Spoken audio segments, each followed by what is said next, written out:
Salam sejahtera Malaysia, denyut nadi suara rakyat bergema di channel ini. Terima kasih kerana anda terus bersama channel ini. Bagi yang sudah tekan butang subscribe, terima kasih diucapkan. Bagi anda yang belum tekan butang subscribe, sila tekan butang subscribe untuk terus mendapatkan berita terbaru daripada channel ini. Malaysia kita punya, cintai Malaysiaku, kita jaga kita. Berita terkini hari ini. Salam sejahtera Malaysia. Tahukah anda apa maksud GLC dan juga swasta? Ada seorang ahli Parlimen Perikatan Nasional, ini betul-betul dia tak tahu agaknya Perikatan Nasional. Dia ini MP Perikatan Nasional, agaknya dia tidak tahu GLC dan swasta. Luculah. Macam mana ahli parlimen ni? Ahli parlimen Ketereh. Ahli parlimen Ketereh yang terbaru ini, yang baru sekali jadi ahli parlimen, tiba-tiba cuba untuk hentam Anwar Ibrahim, tapi sendiri dia malu. Sendiri dia malu. Kesianlah ahli parlimen PN ini. Cerdiklah sikit kalau nak bangkang tu, kata Sabudin Husin. Seolah-olah dia sangat-sangat cerdik, dia pandai membangkang dan sebagainya.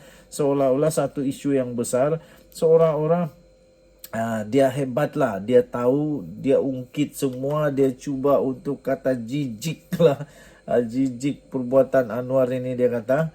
Tapi rupa-rupanya dia sendiri kena balik. Seolah-olah dia tahu isu besar seorang pemimpin Perikatan Nasional, kononnya dia mempersoalkan lantikan bekas setiausaha politik Anwar Ibrahim, iaitu Faras Wapa Salvador, yang dilantik sebagai pengurusi 7-Eleven Malaysia Holding. Tapi yang lucunya, dia tidak tahu kah? Kesianlah, kesianlah kamu ni. Kalau ia pun nak bangkang, jadilah pembangkang yang cerdik sikit. Janganlah tunjuk sangat yang kamu itu pembangkang yang tak bijak. Janganlah sampai ketara sangat kamu itu tak tahu apa-apa. Saya pun tidak tahu macam mana boleh jadi MP. Benda ni pun tidak tahu. Ini basic of pembangkang. Basic pembangkang perlu ada fakta. Nak lawan dasar kerajaan perlu ada fakta. Bukan sendiri kena malu sendiri pula. Ini tidak. Semua benda nak dibangkang. Dan pula dikaitkan, cuba pula dikaitkan dengan Perdana Menteri Anwar Ibrahim. Tapi faktanya langsung ke laut. Buat malu je pada pembangkang. Aduh, lebih baik dia minta maaf lah kepada Anwar Ibrahim. Lebih baik dia minta maaf kepada Anwar Ibrahim.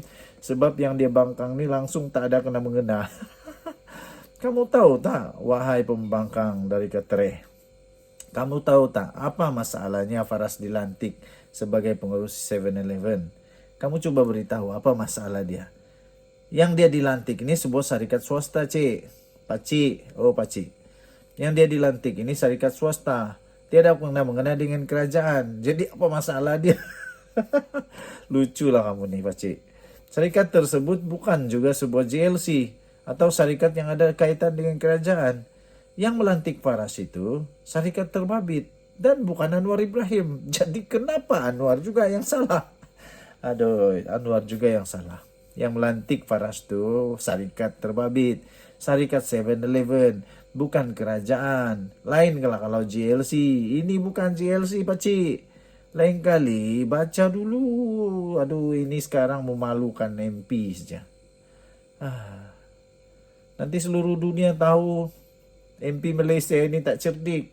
Main sembarang bangkang saja. Lebih daripada itu, Faras juga tiada apa-apa jawatan dalam PKR dan tidak lagi bekerja dengan Anwar. Jadi kenapa kaitkan dia dengan Anwar? Jadi apa salahnya? Di mana salahnya Anwar dalam hal ini? Coba beritahu. Kalau tak ada salah Anwar, kamu bagus pergi minta maaf kepada Anwar lah. Nanti bikin malu saja. Seluruh dunia tahu nih, seluruh dunia nampak, baca. Jadi mana salah Anwar dalam hal ini, dan di mana dia tak bolehnya syarikat tersebut mau melantik Faras? Kenapa syarikat 7-Eleven tidak boleh lantik dia? Ataupun si Clear nih sebenarnya. Si Clear nih, dia ingat rupa-rupanya dia ingat 7-Eleven ni GLC ke? Aduh, pergilah baca buku semula. Ataupun kalau tak tahu sangat, kecualilah pegawai-pegawai kamu pun tak bijak juga. Mungkin pegawai bagi pendapat yang sama. Jadi kalau ada pegawai-pegawai sebelum buat kenyataan, tanya pegawai dulu JLC itu macam mana. 7-Eleven itu JLC kah? Tanya dulu nanti malu sendiri susah, kesian. Kepada Clear yang baru jadi ahli parlimen, berada pula dalam parti pembangkang, belajarlah jadi pembangkang yang berwibawa dengan membuat kerja rumah. Terlebih dahulu sebelum berkata-kata, kata Sabudin Husin. Yang paling siok penutup dia, aku sangat suka lah, masuk dalam hati. Dia kata, janganlah buat semua benda hendak dibangkang. Itu bukan pembangkang namanya, itu pembangang, kata Sabudin Husin. Kita jumpa lagi, bye-bye. Salam sejahtera Malaysia, denyut nadi suara rakyat bergema di channel ini. Terima kasih diucapkan kepada semua yang sudah tekan butang subscribe, like dan share. Ada berita terbaru yang panas, yang mengejutkan. Ini mudarat besar, bakal menanti UMNO. Adakah UMNO akan berkecai? Adakah UMNO akan musnah? Adakah UMNO akan runtuh? Ini memang mengejutkan. Saya ucapkan bilion terima kasih kepada anda semua yang sudah tekan butang subscribe, like dan share. Terima kasih yang sudah komen. Terima kasih bagi yang sudah tekan butang notifikasi. Terima kasih anda semua. Bagi yang belum, saya ucapkan mohon untuk tekanlah butang subscribe kerana ianya percuma. Dan tekan butang join member untuk jadi member dalam channel ini kerana kita akan mulakan pemberian giveaway goodies dan sebagainya. Souvenir, topi, baju, jam tangan dan sebagainya kepada semua member-member. Okey. Saya baru buka Telegram sebenarnya, The Twin TV. Kamu boleh masuk dalam The Twin TV punya Telegram, Telegram Twin TV, dan di sana kita boleh sembang-sembang dan sebagainya. Mudarat besar menanti UMNO jika sekat pertandingan 2 jawatan utama. Mudarat besar menanti UMNO jika sekat pertandingan 2 jawatan utama. UMNO berisiko berdepan dengan mudarat yang lebih besar jika menyekat demokrasi dalam parti itu dengan menghalang 2 jawatan tertinggi parti daripada dipertandingkan dalam pemilihan akan datang. Ketua UMNO bahagian Alor iaitu Datuk Yusof Ismail menegaskan alasan memelihara kestabilan yang digunakan oleh pihak tertentu bagi menyekat pertandingan jawatan presiden dan timbalan presiden tidak berasas dan memualkan. Katanya, alasan sama turut digunakan ketika menangguhkan pemilihan parti menjelang pilihan raya umum PR15. Namun ia jelas tidak memberikan sebarang kesan pada kekuatan UMNO apabila parti itu mencatat kekalahan terburuk dalam sejarah UMNO. Beliau berkata, mendakwa mudarat lebih besar akan menanti parti itu jika 2 jawatan berkenaan tidak dipertandingkan yang mana UMNO akan ditolak ahli parti dan rakyat secara keseluruhan. Alasan yang sama pada PR15 yang lalu, kononnya untuk pastikan parti kuat dan menang katanya. Menang apanya?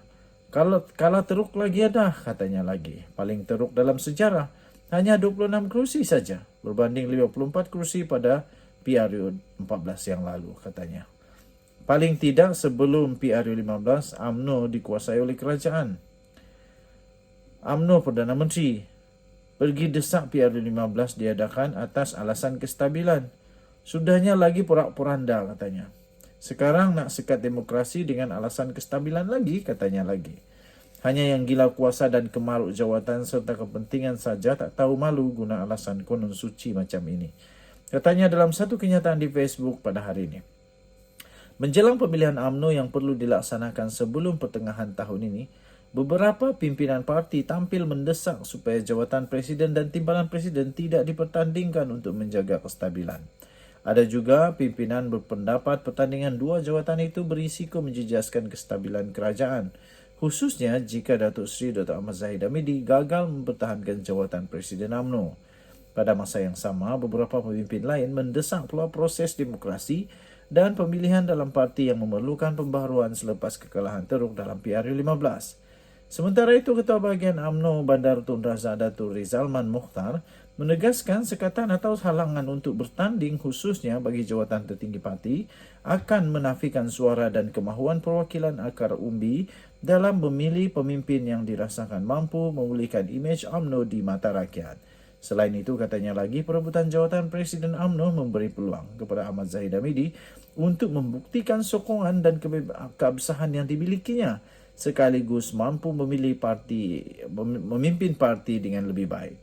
Katanya kalau mungkin ada yang ingin bertanding, ini peluang baik kepada Presiden untuk membuktikan beliau mempunyai keabsahan dan sokongan majoriti daripada ahli akar umbi untuk terus menerajui parti. Ini seterusnya, katanya lagi, membolehkan beliau melakukan program untuk transformasi parti dengan mandat yang lebih jelas dan berwibawa daripada akar umbi parti sendiri. Beliau akan menjadi presiden yang telah teruji dan lulus semua ujian dengan cemerlang, katanya lagi. Denyut Nadi, Suara Rakyat bergema di channel ini. Kita jumpa lagi. Bye-bye.